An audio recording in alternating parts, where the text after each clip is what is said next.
Night మిగిలిన రైస్‌తో ఇలా క్రిస్పీగా ఉత్తప్పలను మార్నింగ్ టైంలో ఇలా టిఫిన్ చేసుకున్నారంటే టేస్ట్ చాలా బావుంటుంది. ఒక్కసారి ఇలా ట్రై చేయండి. ఎంత సాఫ్ట్‌గా, మృదువుగా ఉన్నాయో చూడండి. ముందుగా దీనికోసం చట్నీ ప్రిపేర్ చేసుకుందాము. ఫస్ట్ ఒక కడాయి పెట్టేసి అందులో 1 ½ స్పూన్ దాకా ఆయిల్, జీలకర్ర, ఆవాలు, పచ్చిమిర్చి, ఎండుమిర్చి వీటన్నిటిని వేసేసి కొంచెం దోరగా వేయించుకున్న తర్వాత ఇక్కడ కొంచెం ఎక్కువ క్వాంటిటీలో ఆనియన్స్ వేసుకోవాలి.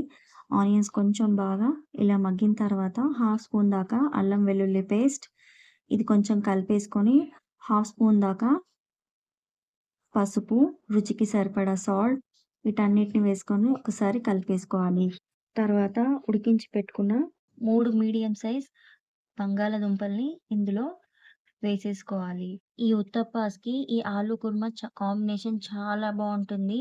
ఇదిలా వేసుకున్న తర్వాత బాగా మంచిగా మిక్స్ చేసేసుకొని జస్ట్ ఒక 2-3 మినిట్స్ పాటు ఇలా కలిపేసుకున్నారంటే ఆలు కుర్మా రెడీ. దీంతో పాటు మీరు పల్లీ చట్నీ కానీ, కొబ్బరి చట్నీ కానీ చేసుకుంటే ఇంకా బావుంటుంది.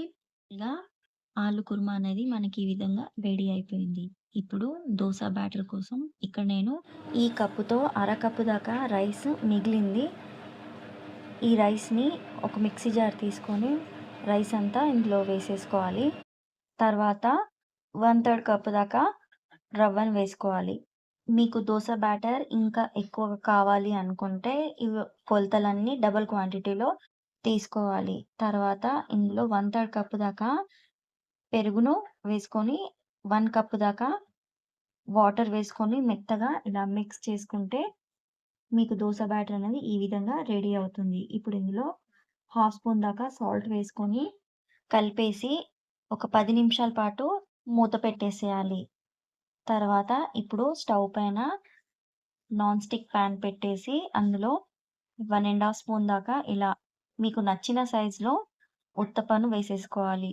ఉత్తప్పను వేసిన తర్వాత దీని చుట్టూరా ఆయిల్ కొంచెం వేసేసుకొని దీనిపైన పచ్చిమిర్చి, కొత్తిమీర మీకు నచ్చితే ఆనియన్స్ ఇవన్నీ యేసుకొని ఒక 2-3 మినిట్స్ పాటు దీన్ని బాగా వేయించుకోవాలి. తర్వాత మరో సైడ్ ఇలా టర్న్ చేసుకోవాలి.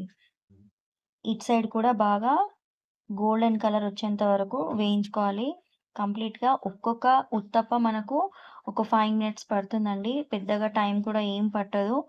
టేస్ట్ మాత్రం చాలా బావుందండి. మీరొకసారి ఇలా ట్రై చేయండి. మీకు రైస్ మిగిలిన అన్నంతో ఇలా ఉత్తప్పస్ రెడీ చేసుకున్నారంటే మీకు టేస్ట్ అనేది కొంచెం డిఫరెంట్‌గా బాగుంటుంది. సో, చూడండి మొత్తానికి ఉత్తప్ప ఎంత బాగా పర్ఫెక్ట్‌గా అయిందో చూడండి.